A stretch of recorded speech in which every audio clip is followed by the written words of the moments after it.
Good evening, I'm Lester Holt in tonight for Brian Williams. Less than 2 months ago, there was a virtual death watch over General Motors. But billions of government dollars later, and after what amounts to a pit stop in bankruptcy, GM is tonight free from court supervision. A new GM, if you will, tried to move back into the fast lane with a slimmer look and new ways of selling cars.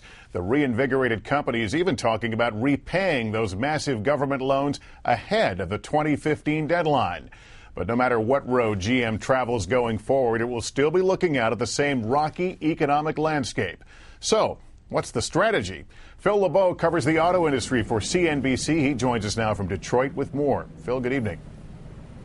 Good evening, Lester. Strange as it sounds, going through bankruptcy may have been the easy part of fixing GM. Now comes the tough part, winning over skeptical American car buyers. It's an exciting day for General Motors. 40 days after declaring bankruptcy, General Motors emerges from court protection leaner and promising to be a greener company focused on the customer. We know we have to change. Today is about the beginning of that change. Backed by $33 billion in federal money, GM used bankruptcy to shed $40 billion in debt, start closing 13 plants, and cutting 27,000 jobs, including 35% of its U.S. executives. A massive restructuring that ran through the courts with incredible speed. This is basically Michael Phelps in Beijing. It's that fast. It's that remarkable.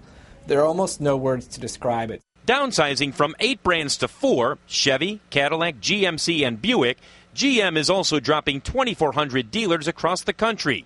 While it still sells 1 out of every 5 cars in the U.S., GM has yet to find a way to stop losing market share.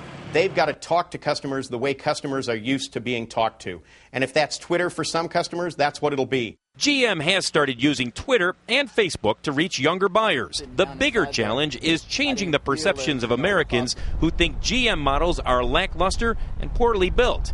Enter GM veteran Bob Lutz, now in charge of marketing the automaker. Colorful, candid, and sometimes controversial, Lutz once called the role of cars in global warming a crock. Look, it's immaterial. Lutz now has to find the right message to convince skeptics who have written off GM. I think there is a desire to see General Motors succeed, and my job is to translate that desire to succeed into a desire for more people to buy our cars and trucks. There are still a number of Americans willing to give General Motors a second chance. In fact, a recent NBC News poll found that 75% of those surveyed might consider buying a Big 3 model as a way to help out the struggling automakers. Lester? Phil LeBeau, thanks.